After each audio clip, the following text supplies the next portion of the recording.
잠시 광고의 말씀드리겠습니다. 정기재직회 예고입니다. 9월 5일 2부 예배 후 본당에서 정기재직회가 진행이 됩니다. 현장 참여도 가능하시고 또 줌으로도 참여가 가능하십니다.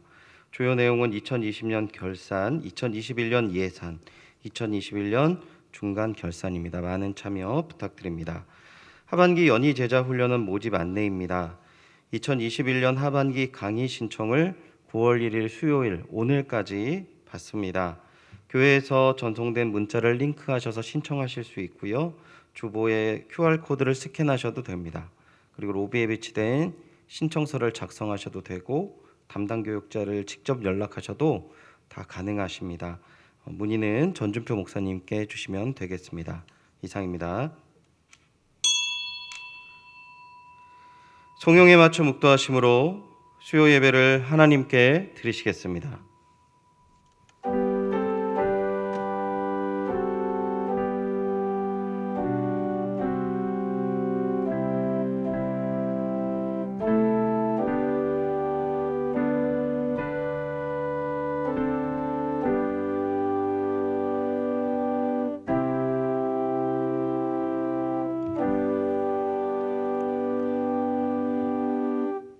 하나님, 믿음의 백성에게 주님이 함께 하시는 이 예배의 시간을 우리에게 허락하신 것 참 감사드립니다. 주님, 이 시간 예배를 통하여서 주님이 동행하심을 깨닫고 더욱더 주님을 의지하며 먼저 그 나라와 의를 구하는 주님의 자녀들이 될 수 있는 귀한 은혜와 사랑을 베풀어 주시옵소서.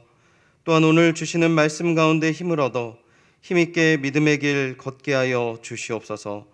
감사드리며 이 모든 말씀 예수님의 이름으로 기도드리옵나이다. 아멘. 찬송가 502장 빛의 사자들이여 다 함께 찬송하신 후에 고선희 권사님 대표로 기도해 주시겠습니다.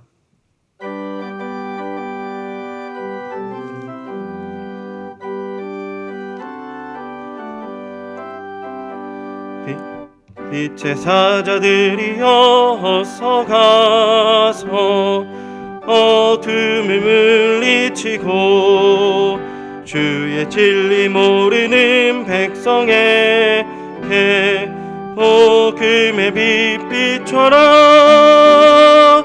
빛의 사자들이여 복음의 빛 비춰라.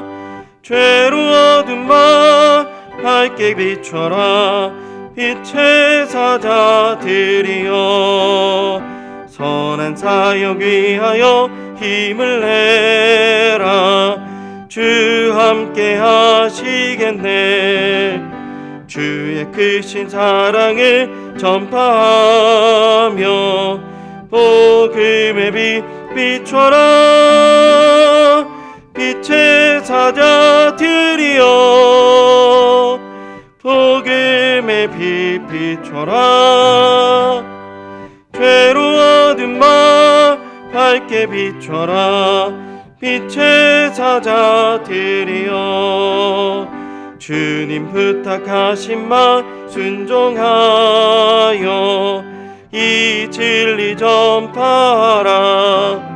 산을 넘고 물 건너 힘을 다해 복음의 빛 비춰라. 빛의 사자들이여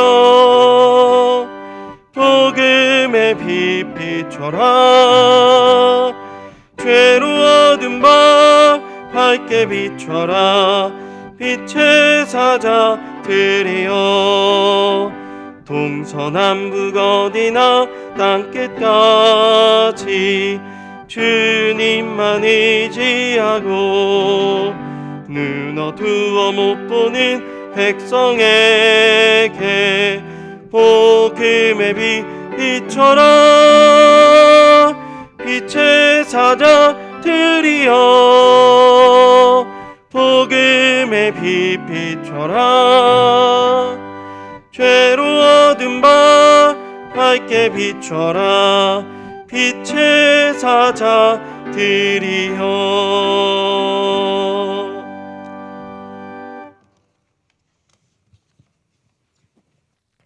기도하겠습니다. 좋으신 하나님 감사합니다. 주님께서 저희를 코로나19로부터 보호하사 수혜부로 인도하여 주시기 감사합니다. 때로는 불평불만하고 짜증날 때도 많았습니다. 하나님의 자녀답게 살지 못했던 시간들을 고백합니다. 용서해 주옵소서. 교회를 위하여 기도합니다. 담임 목사님 영육간에 강건함 주시고 연희교회를 잘 이끌고 가실 수 있는 능력과 은혜 허락해 주옵소서. 말씀의 권능 주시고 말씀이 성도님들에게는 들리게 하시고 깨닫고 마음판을 새겨 행실로 나타나게 하소서. 부목사님, 전도사님 영육간에 강건함 주시고 은혜의 은혜를 더하여 주셔서 주님 주신 사명 감당하게 하소서. 선교사님들을 안전한 곳으로 인도하소서. 어렵고 힘든 상황이지만 주님 보호하시고 강건함 주셔서 사역 잘 감당하게 하시고 가정이 평안하게 하옵소서. 하루들을 위해 기도합니다. 위로하고 격려하고 힘주고 용기 주소서. 모든 질병 주님 보혈로 깨끗게 치료해 주시고 회복시켜 주세요. 고통과 싸워서 승리하게 하옵소서. 성도님들 영육간에 강건함 주시고 어렵고 힘든 과정 잘 이겨내게 하시고 감사와 기쁨이 넘치는 아름다운 가정 되게 하옵소서. 영화부에서 청년부에 이르기까지 자녀들을 안전한 곳으로 인도해 주시고 건강과 지혜와 총명 허락하여 주옵소서. 순간순간 지식과 지혜 부족하지 않게 도와주세요. 주님의 귀한 일꾼으로 이 나라의 훌륭한 일꾼으로 인도해 주옵소서. 고선 자녀들을 위로하고 격려하고 칭찬해 주세요. 남은 시간도 집중하고 인내하고 최선을 다하게 하옵시고 자신 있게 담대하게 흔들리지 않게 끝까지 원하는 학과에 진학하게 하옵소서. 나라와 민족을 위해 기도합니다. 대통령 의정자들이 나라와 민족을 위하여 일하게 하시고 코로나19를 속히 종식시킬 수 있는 지혜 주옵소서. 의료진들을 위로하고 격려하고 칭찬해 주시고 피곤하고 지치지 않게 하옵소서. 말씀을 듣습니다. 말씀 전하시는 최종걸 선교사님 말씀에 권능 주시고 저희에게는 은혜가 되는 소중한 말씀 되게 하옵소서. 감사드리며 예수님 이름으로 감사하며 기도드렸습니다. 아멘.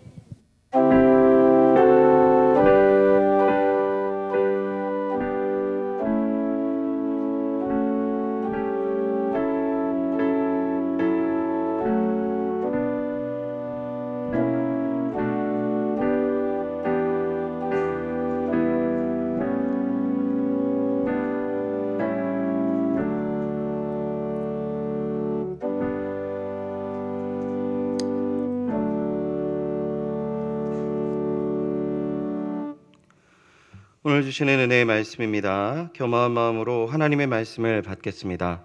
하나님의 말씀 창세기 3장 22절에서 24절까지의 말씀입니다. 구약 성경 5면에 있습니다.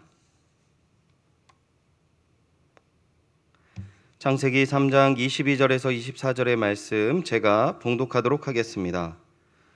여호와 하나님이 이르시되 보라 이 사람이 선악을 아는 일에 우리 중 하나같이 되었으니 그가 그의 손을 들어 생명나무 열매도 따먹고 영생할까 하노라 하시고 여호와 하나님이 에덴 동산에서 그를 내보내어 그의 근원이 된 땅을 갈게 하시니라.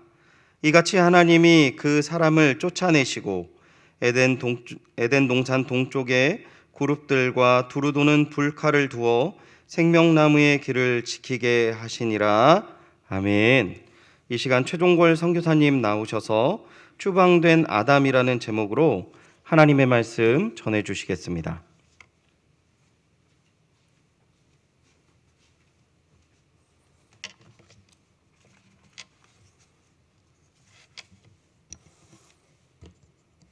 반갑습니다.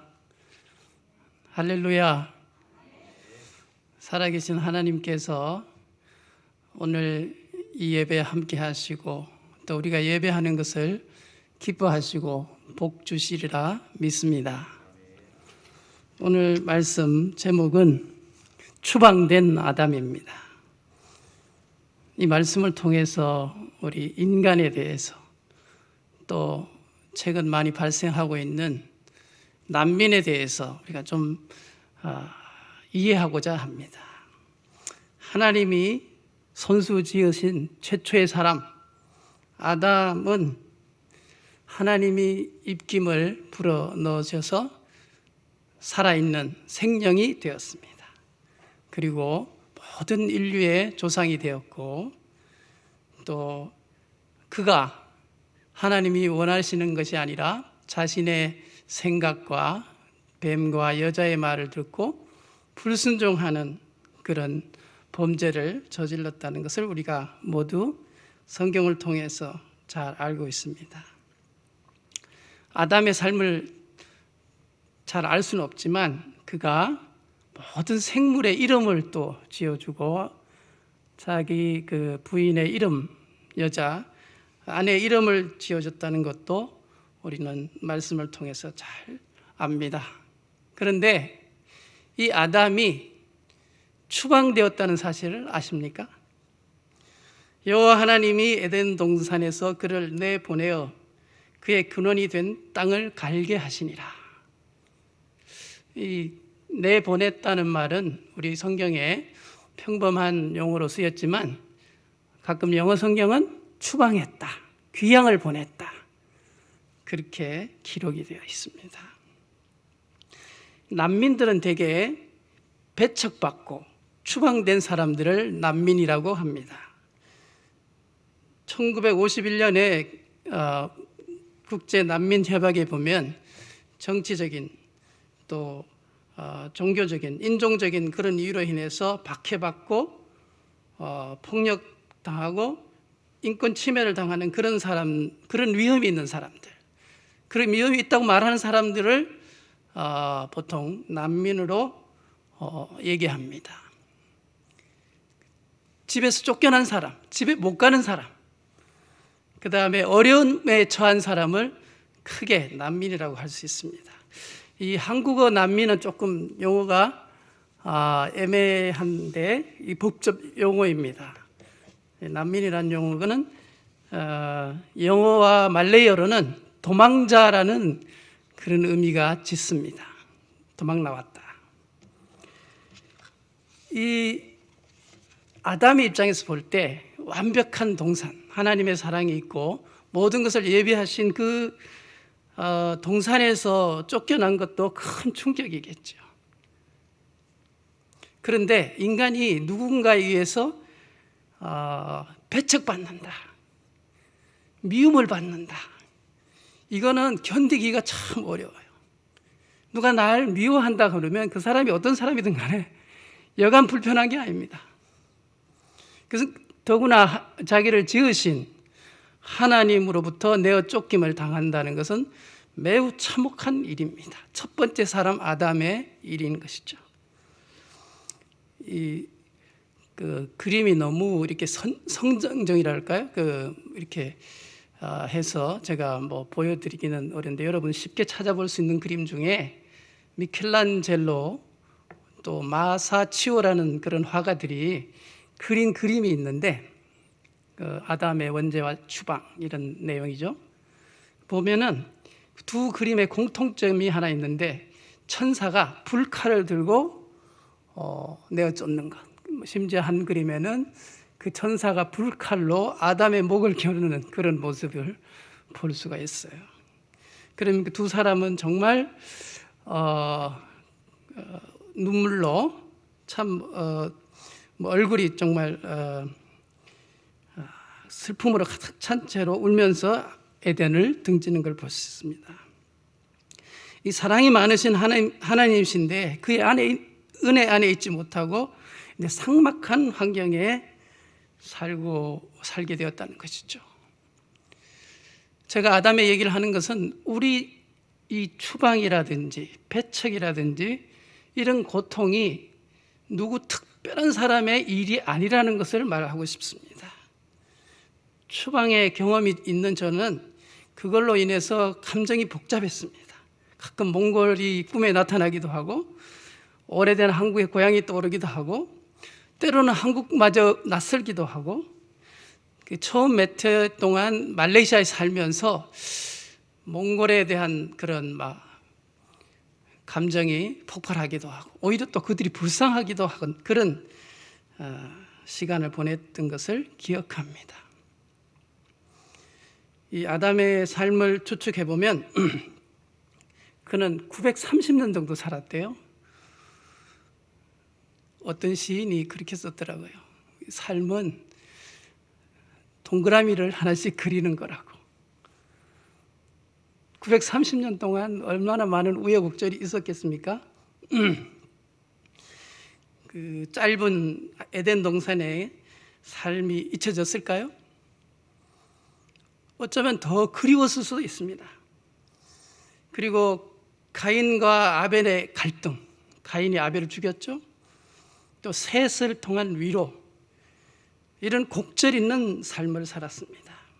그러나 분명한 것은 아담이 추방된 사람으로서 인생의 아픔과 고통을 안고 심지어 떠도는 삶을 살지 않았을까 그렇게 생각합니다.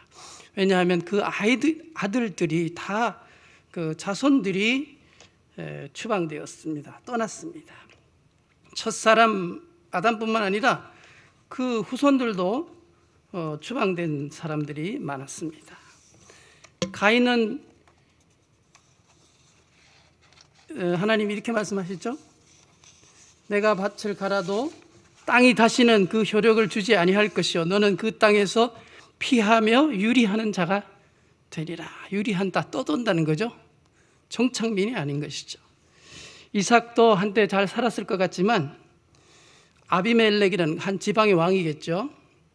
이삭에게 이르되 내가 우리보다 크게 강성한 즉 우리를 떠나라. 쫓아낸 거예요. 야곱은 형님 에서한테서 도망가고 삼촌 라반에게서 내뺀 사람입니다. 그가 바로 앞에서 험악한 세월 130년을 나그네로 살았습니다. 이렇게 고백한 적이 있죠. 정말 이게 우리 믿음의 조상들의 삶이었습니다.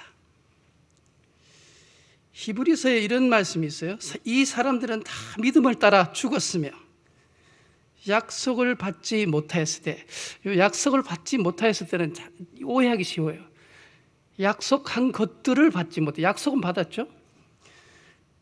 약속을 받지 못하였을 때 그것을 멀리서 보고 환영하며 또 땅에서는 외국인과 나그네임을 증언하였으니 믿음의 사람들이 외국인과 나그네의 삶을 살았다는 거예요. 여러분 어떻게 생각하십니까? 우리 전부가 이 나그네와 추방자의 후손일 수 있다는 것입니다. 난민이 그렇게 멀거나 추방자가 나그네가 그렇게 우리하고 다른 사람이 아니라는 것이에요. 두 번째로 하나님은 나그네를 불쌍히 여기시고 또 불쌍히 여기라고 말씀하시고 섬기라고 했습니다. 믿음의 사람들은 나그네를 잘 섬겼습니다. 출애굽기 22장에 보면 너는 이방 나그네를 압제하지 말며 그들을 학대하지 말라. 너희도 애굽 땅에서 나그네였음이라. 너희가 나그네였다. 또 23장 9절에는 너희가 나그네 사정을 잘 아느니냐. 이 나그네는 나그네의 사정을 알 수가 있어요. 제가 이렇게 말씀을 시작하는 이유는 난민들이 그 자기 사랑하고 정든 고국을 떠나서 7,000km를 간다고 하더라고요. 뭐 산을 넘고 물을 건너서 목마르고 배고프고 춥고 강도의 위험이 있는 그런 길을 떠난 난민들이 그렇게 우리와 본질적으로 다르지 않다. 하나님의 또 난민에 대한 그런 연민이 있으시고 또 이 난민 혹은 나그네 이를 대접함으로써 복받은 사람들이 있습니다. 아브라함이 그랬죠. 자기가 알지 못하는 중에 천사를 대접하고 후손을 약속받았습니다. 그 다음에 롯도 천사들을 대접하고 나그네들을 대접하고 밖에 재우지 않고 그들을 대접함으로 롯이 구원을 받았죠.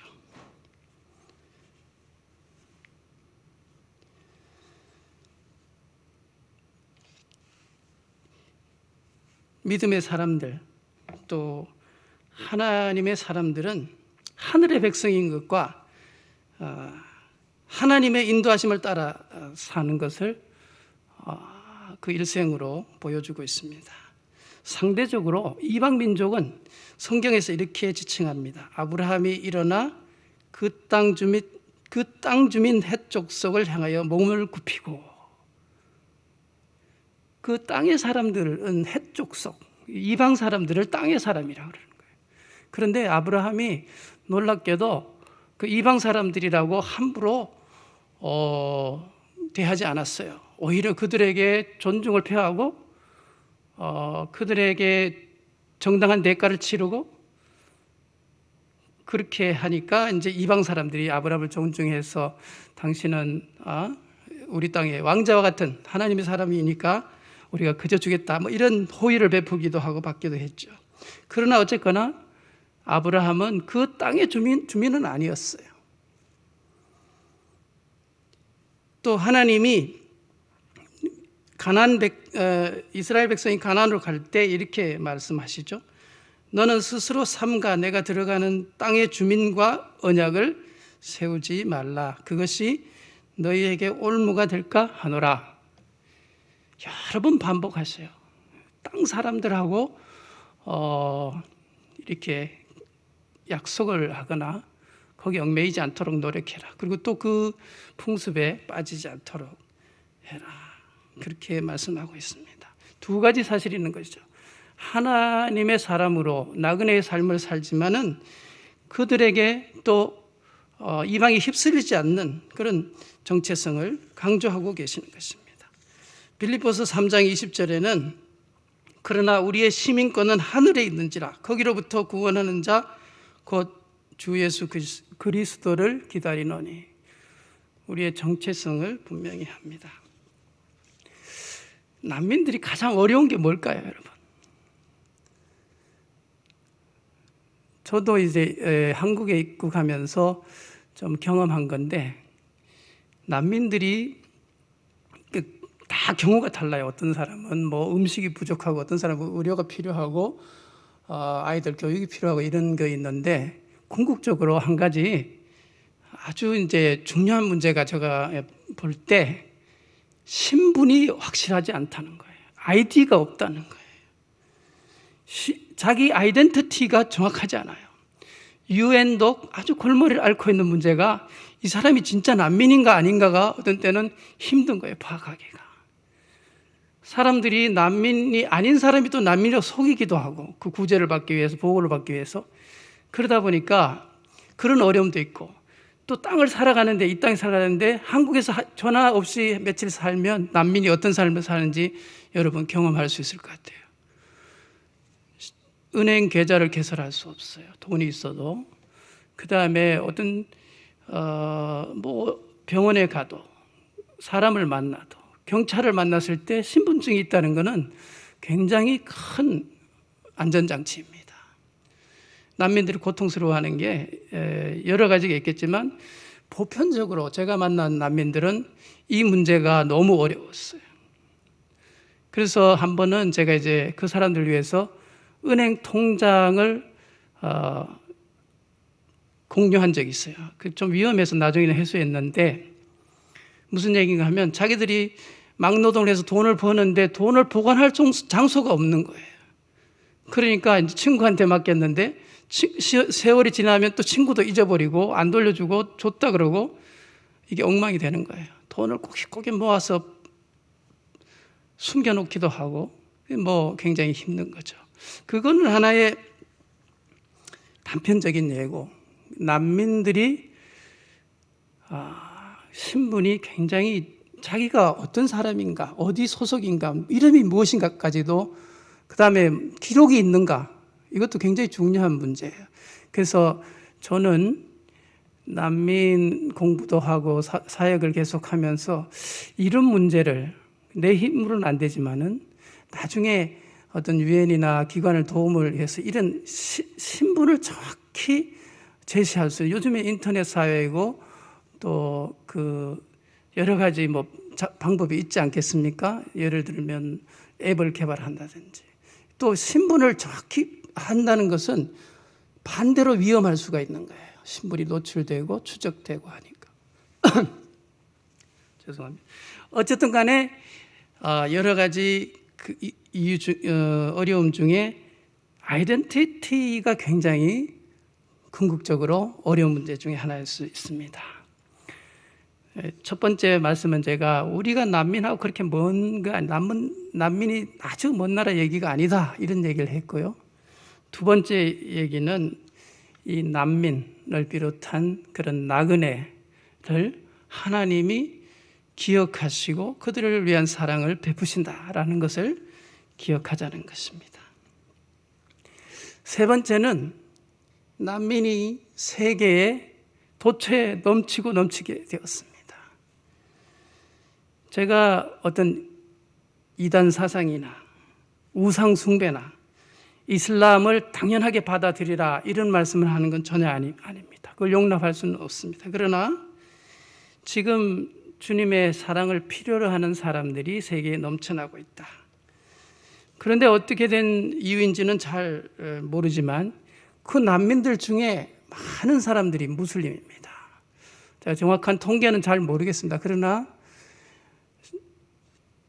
미얀마에서 생긴 난민들 중에 로힝야, 특별히 우리가 만난 사람들, 그 사람들은 다 무슬림이고 시리아 난민 중에 유럽으로 향하는 사람들, 지금 아프가니스탄 전체가 어떻게 보면 난민이 될 가능성이 있는 그런 상황에서 볼 때 무슬림이 굉장히 많이 난민으로 되어가고 있습니다. 이 무슬림들에게 우리가 갖는 마음은 하나님이 특히 로힝야 같은 무슬림에게 저는 그런 마음을 갖습니다. 하나님이 이 민족을 부르신다. 다 흩어지게 하고 정처 없이 살게 하고 고난받게 하고 그런 이유가 무엇이겠습니까? 하나님이 그들에게 관심이 있는 것이죠.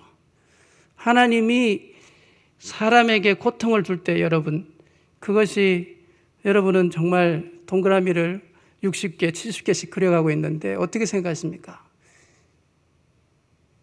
이 고통이라는 것이 거저 고통만의 목적은 아닙니다. 고통에 값진 그런 교훈이 있습니다. 사람이 성숙하고 잘 되고 이런 것 중에 가장 좋은 약이 고통입니다. 고난입니다. 고난을 통해서 사람이 되는 것이죠. 고난을 통해서 다른 사람에게 심정을 이해할 수 있는 것이에요. 잘 되고 편안하고 그 걱정이에요. 너무 잘 되고 너무 편안하고 아무 일 없다는 그거는 사람이 다른 사람을 이해한다든지 좋은 결과를 낳기는 어려운 것입니다. 잘 되고는 없습니다. 잘 되다가도 힘들었는데 그걸 극복하고 더 잘 되고 또 더 하나님 앞으로 더 가까이 나가고 그렇게 되는 것이 우리의 삶이 아닌가 싶습니다. 하나님께서 이슬람들을 진정으로 하나님이 부르신다는 생각을 합니다. 이 난민의 숫자에 대해서는 통계가 좀 다를 수 있는데, 그러니까 실제 지금 통계보다 더 많은 숫자가 있을 수가 있어요. 유엔이 잡은 통계는 8,200만입니다. 작년 기준이죠. 올해 더 많이 생겼으니까 더 늘어났을 것입니다. 이게 코로나로 인해서 국경을 다 폐쇄했기 때문에 난민의 숫자가 숫자상으로는 안 올라갔지만 더 이 8,200만이라는 숫자는 좀 큰 숫자고 남북한을 합친 것보다 많죠. 이 난민 안에는 Inner Displaced People 해가지고 IDP 내부 실향민도 있어요. 그러니까 자기 나라를 떠나지는 못했는데 고통받고 있는, 정부로부터 핍박받는다지 뭐 다른 인종, 다른 종교로부터 핍박받는 그런 사람도 포함되어 있습니다. 국제사면협회입니까? 거기에서는 2,600만이 난민이다. 그렇게 하는. 근데 2,600만은 정말로 자기 나라를 떠나서 된 그런 난민들, 자기 고향을 떠나서 된 그런 난민들이라고 할 수 있고요. 그 외에는 다양한 형태의 난민들이라고 할 수 있습니다. 난민이 많다는 것은 세계가 불안하다는 거예요. 우리는 좀 상황이 다릅니다만 말레이시아, 인도네시아, 태국 이런 데는 방글라데시, 파키스탄, 미얀마하고 육로로도 연결이 됐고 해로도 가깝습니다. 수시로 난민들이 상륙합니다. 국적 없는 사람들이, 배고픈 사람들이 갑자기 자기 땅에 왔다. 얼마나 불편하고 어렵습니까? 그런데도 선한 또 양심을 갖고 있는 사람은 빵을 주기도 하고 물을 주기도 합니다. 그러나 난민에 한번 그 호소를 들은 적이 있는데 유엔에서나 그런 데서 조금의 지원이 있고 또 법적으로 그 땅에서 말레이시아라고 하면 일할 수 있는 권한이 없습니다. 아까 말한 신분도 없고 그러니까 이 난민회 하는 말이 우리 보고 그러면 도둑질 하라는 얘기입니까? 이렇게 얘기하더라고요. 그러니까 이 문제가 어렵습니다. 난민이 많다는 것은 문제가 어렵다는 거예요. 나중에 말씀드리자면 우리 난민들이 들어오고 난민들 중에 나쁜 사람도 섞여 있고 이런 문제가 없는 것이 아닙니다. 그러나 이 난민의 문제는 우리가 피할 수 없는 우리 곁에 다가와 있는 문제라는 것입니다. 그리고 이 난민을 피해서 될 일이 아닌 것이죠. 이해를 하고 배우고 아니면 기도하면서 이 문제를 적극적으로 해결해야 되는 그런 문제가 되어버렸습니다. 특별히 이슬람 극단주의자들 때문에 아실 겁니다. 요즘에 뉴스도 많이 나오고 또 정보가 발달했으니까 사람들이 두려워합니다. 여러분 이슬람 포비아라고 들어봤습니까? 이슬람에 대한 과도한 두려움을 말합니다. 이슬람은 테러리스트야. 무슬림들을 말하죠. 그러나 그렇게 막 공포심을 강요하고 또 그렇게 도매금으로 넘기면 안 될 수도 있어요. 그런데 어쨌든 간에 이슬람에 대한 과도한 두려움은 이를 그르칠 수 있습니다. 물론 이슬람이 정말 어려운 그런 대상이긴 하지만은 이 근본주의자들 외에도 이슬람은 인구가 많이 있습니다. 두려워해서만 될 일이 아니라는 것입니다. 대부분 개인적으로 볼 때 무슬림이 친절하고 좋은 사람들이 많이 있습니다. 만약에 제가 KL을 쿠알라룸푸르를 말레이시아 쿠알라룸푸르를 갔는데 택시를 타야 할 일이 있어요. 택시 운전소가 말레이 무슬림도 있을 수가 있고 중국인 기독교인이 있을 수가 있고 인도인 힌두이스트가 있을 수 있어요. 그러면 여러분 만약에 고른다 그러면 어느 택시를 타겠습니까? 여러분은 중국인 기독교인 택시를 많이 선호하실 거예요. 근데 저는 개인적으로 쿠알라룸푸르에서 만약에 택시는 이제 랜덤으로 오는 거니까 택할 수는 없지만 택시를 탔을 때 말레이 무슬림이었으면 좋겠다라는 생각을 한 적이 많았습니다. 왜냐? 길은 잘 모르는데 친절하고 바르게 안내해 줄 사람이 오히려 무슬림이 더 친절하고 더 정직하다는 걸 경험적으로 느끼게 되었습니다. 일반적인 건 아니지만 정말 이 이슬람과 무슬림에 대한 우리들의 그 정확한 이해가 필요하다는 것입니다. 이 인종차별 이것이 이제 난민을 낳게 하고 국제적인 비극이 된 경우가 많이 있죠. 아르파테이트, 인종 흑인 차별, 아시안 헤이트, 아시안인에 대한 증오, 유대인에 대한 혐오, 이런 것이 정말 역사적으로 큰 비극을 낳았습니다. 이런 인종 갈등, 난민도 그렇고, 또 우리 기독교인들이, 하나님의 사람들이 이 문제에 정말 실수하면 같이 잘못 오해하고 또 단편적으로만 볼 수 없다는 것입니다. 이렇게 좋은 사람도 많은 무슬림 있지만은 또 이슬람이라는 건 한편으로 굉장히 알면 알수록 섬찟하다 뭐 이런 얘기를 하는 사람도 있어요. 저는 만나는 무슬림들이 있고 또 그들하고 공부도 가르치고 또 복음을 전하려고 노력을 했는데, 그때마다 그 두려움이 있을 때마다 저는 이 말씀을 떠올렸습니다. 하나님이 우리에게 주신 것은 두려워하는 마음이 아니요 오직 능력과 사랑과 근신하는 마음이니. 여기에 이슬람을 향한 그런 선교의 그 키가 숨어 있는 것 같아요. 종교의 자유라는 얘기를 가끔 이제 하는데 이 개념만큼 또 포괄적인 개념이 없습니다. 종교의 자유라는 것은 누구나 기독교에 속할 수도 있고 또 불교를 따라갈 수도 있고 힌두이스트가 될 수가 있고 뭐 무슬림이 될 수 있다, 이런 얘기 같지만 이게 경우에 따라서는 복음을 전하지 못하게 막는 도구가 되기도 하고 그렇습니다. 남의 종교를 이렇게 바꿀 수는 없지만 자기 종교를 가질 수 있는 것이 종교의 자유다, 그렇게 얘기하는 사람도 있고, 어쨌든 종교를 핍박하는 나라도 있고 다양한 경우가 많이 있는데, 이슬람이 정말 어려운 것은 이 사람들이 개별적인 선택을 허용하지 않아요.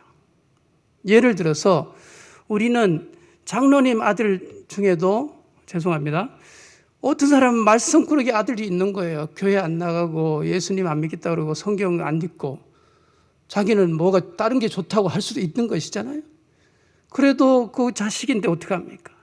그냥 기도할 뿐이죠. 반대 경우 여러 개 있습니다. 그러나 무슬림은 이게 통하지 않아요. 제가 말레이시아에서 만난 어떤 청년인데 선교사의 아들이에요. 그 단기 선교로 왔더라고요. 미국 사람 같았는데, 선교사인 이해가 잘 안 갈 수 있어요. 선교사의 아들이 태국에 살면서 그 모스크에 가겠다고 했대요, 자기가. 상상이 갑니까? 선교사의 아들이 나는 모스크에 갈래요, 이슬람에 속할래요, 무슬림이 되겠어요, 이렇게 했다는 거예요. 더 놀라운 것은 아버지가 야 그럼 가라, 그건 네의 자유다, 그렇게 했다는 거예요.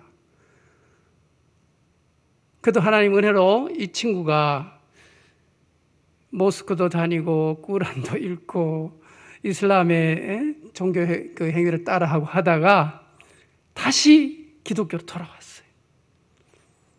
그래서 이제 선교사가 되겠다고 그 말레이시아를 찾은 적이 있는데, 놀라운 일이죠.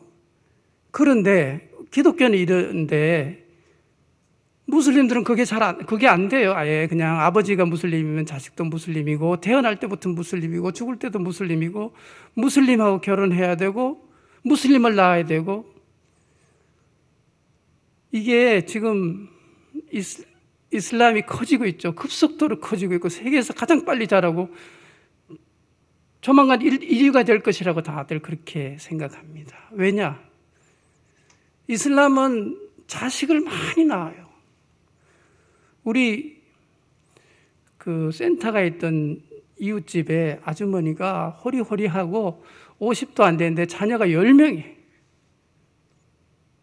그 다산을 하나님 뭐 그날에서 기뻐하고 또 상도 주고 또 이게 자식을 뭐 억제하지 않습니다. 자연적으로 많아지죠.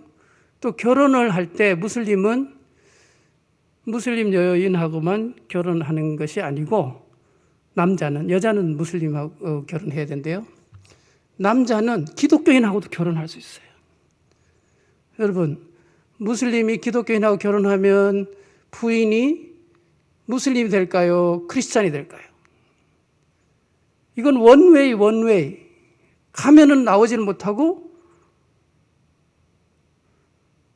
일단 그쪽에서는 안 오고, 이게 뭐 좀 그런 얘기입니다만, 하여튼 제가 페낭에 어떤 교회에 이제 페낭 교회에 나가니까 거기에 연세든 집사님들이 그러더라고. 원웨이 쳐다보도 자기들 자식들 중국인들인데 자식들한테 그렇게 교육을 시킨대요. 원웨이. 이전에는 중국계 말레이인하고 말레이 무슬림하고 같이 공부도 하고 사이가 좋았대요, 한때는. 그런데도 부모들이 쳐다보지도 마. 이건 가면 오진 못한다 이거예요. 오진 않는데. 그렇기 때문에 그럼에도 불구하고 기독교인이 될 수 있는 가능성은 우리가 적극적으로 주님의 사랑을 보여주고 선한 삶을 살고 빛을 비추는 것밖에 방법이 없습니다. 현재로서는. 전 내가 너무 비관적으로 얘기하는지 아니면 모르겠습니다만은 이게 참 어려워요. 그래서 결론적으로 기도해야 된다. 그리고 선한 양심을 갖고 살아야 된다. 혹시 이게 또 우리 주님의 사랑과 그런 선한 기독교인의 모습, 그 다음에 예를 들어서 영적 대결이 일어나서 성령의 역사로 말미암아 그들이 거꾸러지고 병이 치유가 되고, 나는 정말 기도하는 것 가운데 그들의 문제가 예수 그리스도 안에 해결되기를 늘 바라요. 그래서 예수 그리스도가 고백되기를. 그런 방법과 이 말씀이 증거하는 능력과 사랑과 근신하는 마음이 오히려 그들을 끄집어낼 수 있을 것이다. 그렇게 생각합니다. 무슬림들이 많이 떠도는 것은 마치 성경에 이스마엘이 들나귀처럼 될 것이다 라고 말씀한 것에 우리는 잘 연결하고 싶어 합니다. 그럴지도 모르죠. 그가 사람들 중에 들나귀 같이 되리니 그의 손이 모든 사람을 치겠고 모든 사람의 손이 그를 칠지며 그가 모든 형제와 대항하여 살리라 하시니라. 이런 가능성이 전혀 없는 건 아닐 것 같습니다. 그러나 더 중요한 것은 하나님께서 이슬람에 속한 무슬림들이 복음을 듣게 하기 위한 그런 하나님의 계획이 아닐까 생각합니다. 아까 말한 기독교인의 선한 영향력, 우리 유엔이라든지 많은 기독교인들이 제가 아는 방글라데시 로힝야 난민들이 많은 지역에 가서 사랑으로 봉사하고 가르치고 그런 경우가 있습니다. 그것을 통해서 역사할 수도 있고, 또 가끔은 성령의 능력으로 꿈에서 예수를 만난 사람들이 있어요. 이 사람들이 정말, 저는 이제 이슬람에 대한 공부가 약해서 그런지 헷갈려요. 어떤 사람은 이제 기독교인을 좋아하는 사람도 있고, 꾸란 자체, 이슬람 자체가 그런 것 같아요. 어떤 사람은 기독교인을 아주 배척하는 경우도 있고, 또 예수님을 좋아하는 사람도 있고, 물론 예수님을 하나님의 아들, 하나님 이렇게 하지 않죠. 그렇게 되면 기독교인인데, 어쨌든 이런 복잡하고 어려운 난민 문제는 크게 봐서 하나님의 뜻이 있는 것이죠. 그들이 복음을 듣게 하도록. 우리 지역에 방문한 어떤 그 한국의 장로님이 자기 사업체에 무슬림이 몇 명 있대요. 그런데 어떤 녀석들은 막 시간마다 기도하고 어떤 사람은 안 한대요. 그도 뭐 함부로 강요할 수 없지만 그런 것이 계기가 되어서 이 사람들이 무슬림에서 벗어나고 기독교인이 될 수가 있죠. 여러분, 내가 얼마 전에 이런 마음이 있었어요. 무슬림하고 얘기를 시원하게 했으면 좋겠다. 그래가지고 우리의 복음 생명의 말씀이고 진리의 말씀이니까 저들이 거꾸로 질 것이라 그렇게 생각한 적이 많이 있어요. 지금도 약간 그런 마음은 있지만은 이거 탁상공론이에요. 진짜 무슬림을 하나님으로 데려온다. 이게 이제 미국 같은 데서는 가끔 구도자 형태의 무슬림들이 기독교인이 된 경우가 있어요. 자기네들은 아무리 찾아도 진리가 없고 생명의 맛, 알라를 추구하다가 예수를 만났다 이런 책이 있지 않습니까? 그런데 대부분의 무슬림은 기독교인에 대해서 우상숭배, 다신교, 위선자 이런 반박을 합니다. 쉽게 막아내기가 어려워요. 인간의 생각으로 하는 그런 성령의 하나되심, 삼위일체 이런 마리아가 하나님의 성령으로 잉태했다 이런 말을 그 사람들이 안 믿으면 이게 얘기가 희한하게 되는 거예요.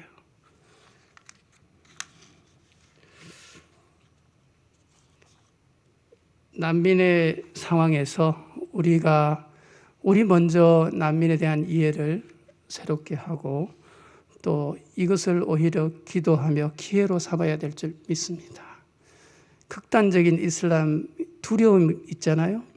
아까 두려움을 사랑과 근신과 능력으로 커버하고 그들을 다가갈 수 있어야 되는데 또 극단적인 무슬림들이 이 공포를 이용합니다. 정말 얘기하기도 섬찟한 내용들이 떠오르는데 하여간 그 공포가 오히려 그 무슬림을 이슬람으로 더 강화시킵니다. 그리고 지금 그렇게 하고 있는 것 같아요. 어쨌든 우리는 정말 뱀과 같이 지혜롭게 순결하게 이 이슬람과 무슬림을 대해야 될 줄 믿습니다. 힘으로 지혜로 되지 않아요. 진짜 하나님의 능력이 아니면 이게 불가합니다. 이게 변명하고 싶지는 않지만은 우리의 접근이 하나님의 능력을 의지하면서 그의 말씀을 쫓아서 진행해야 될 것이다. 선교해야 될 것이다. 그렇게 생각합니다. 말씀을 이제 정리해야 할 텐데요. 난민이 우리 가까이에 있습니다.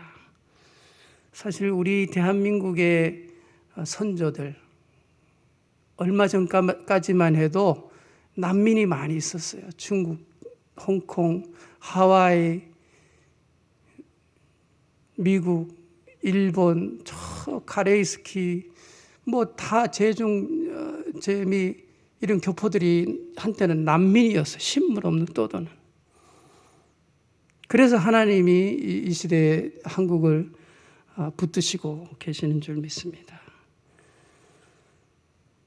난민 상황을 피할 수가 없어요. 그러나 그것도 우리가 기도하면서 이 기회를 주님 나라 확장을 위해서 써야 된다. 그렇게 생각합니다. 그렇게 하기 위해서는 난민에 대한 적극적인 이해와 자세가 필요합니다. 먼저 평화로운 방법으로 다가가고 제가 자신 있게 말씀드릴 수 있는 것은 저는 말레이 살면서 난민들을 만나려고 했어요. 무슬림들을 만나려고 했어요. 처음엔 두려움이 있죠. 특히나 밤에 가고 이런데 근데 감사하게도 그 난민들이 그것을 기뻐하고 문을 열어준 경우가 많이 있어요. 그리고 실제로 아이들을 만나고 또 여성들에게도 가르칠 수 있는 그런 기회를 제공하였습니다. 주의 사랑으로 다가가고 섬겨야 합니다. 두려움에 빠져서 또 과도하게 피하려고만 하는 것은 좋은 방법이 아닌 것 같습니다. 그 첫 번째가 우리는 난민들을 위해서 기도해야 됩니다. 아프가니스탄 난민들, 우리가 만난 로힝야 난민들, 전 세계 시리아 등에서 발생하는 난민들, 남미에서 발생하는 정치적인 그런 빈곤의 문제, 뭐 여러 가지 문제들이 많이 있죠. 그래서 우리는 이 세상을 바라보면서 이제 함께 기도해야 되는 그런 시기에 살고 있습니다. 다시 한번 말씀드리지만 이슬람이 만만하거나 무조건 포용해야 된다 그런 얘기는 전혀 아니고요. 우리가 이 사람들을 두고 그 한 영혼을 위해서 기도해야 된다는 것을 우리들이 이 믿음의 과제, 우리들이 갖고 있는 주님의 일이라는 것을 함께 공유하기를 원합니다. 제가 오늘 로힝야 얘기, 제가 사역했던 얘기는 많이 못했습니다. 먼저 난민을 어떻게 생각하고 어떻게 접근해야 될까, 난민은 도대체 뭘까 하는 것을 우리 말씀에서 한번 이해해 보고자 하는 그런 시작점으로, 또 기회가 되면은 이슬람에 대해서 얘기하기를 원하고, 또 로힝야를 어떻게 이해할 수 있는지, 그들을 어떻게 또 복음으로 인도해야 될지, 그런 얘기를 할 수 있게 되기를 원합니다. 기도하겠습니다. 사랑이 많으신 하나님 아버지, 은혜를 감사합니다. 우리를 죄악에서 구하시고 하나님의 귀하고 아름다운 주의 자녀들로 삼아주시고, 더구나 이 땅 대한민국에서 이 시대를 살아가게 하시니 감사합니다. 우리에게 주어진 자유와 풍요로움이 아버지 하나님의 은혜인 줄 압니다. 이것을 하나님 나누어 주고 다가가고 섬기고 주님을 기쁘시게 하는 일에 동참하는 계기가 되게 해 주시고, 눈을 들어볼 때 정말 세계의 난민들이, 무슬림들이 떠들고 있습니다. 아버지 하나님, 우리가 이들을 위해서 어찌해야 할까요? 주님 아십니다. 우리들에게 기도하는 그런 열심을 다해 주시고 주의 도우심으로 이 세계를 바라볼 수 있게 하여 주시옵소서. 교회가 먼저 적극적으로 국익을 따지는 것이 아니라, 논리를 따지는 것이 아니라, 방법을 생각하는 것이 아니라 하나님 앞에 무릎 꿇고 기도하며 섬길 수 있는 그런 우리들 다 되게 하여 주시옵소서. 오늘 예배에 참석한 모든 우리 형제 자매님들 모두 위에 주의 은혜가 한없이 함께 하시기를 원합니다. 감사하고 우리 주 예수 그리스도 이름으로 기도하옵나이다.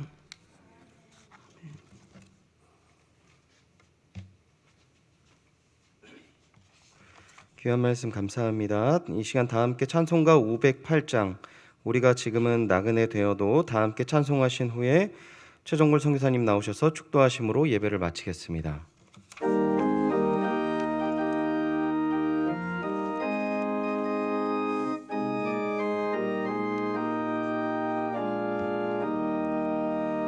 우리가 지금은 나그네 되어도 화려한 천국에 머자나 가리니, 이 세상 있을 때 주 예수 위하여 끝까지 힘써 일하세. 주 내게 부탁하시니 천사도 흠모하겠네. 화목해 하라신 구주의 말씀을 온 세상 널리 전하세. 주 주 예수 말씀이 온 세상 만민들 흉악한 죄에서 떠나라 하시니 이 말씀 듣고서 새 생명 얻으라 이 기쁜 소식 전하세. 주 내게 부탁하시니 천사도 흠모하겠네. 화목해 하라신 구주의 말씀을 온 세상 널리 전하세. 영생의 복락과 천국에 갈 길을 만 백성 알도록 나가서 전하세. 주 예수 말씀이 이 복음 전하라 우리에게 부탁하셨네. 주 내게 부탁하시니 천사도 흠모하겠네. 화목해 하라신 구주의 말씀을 온 세상 널리 전하세.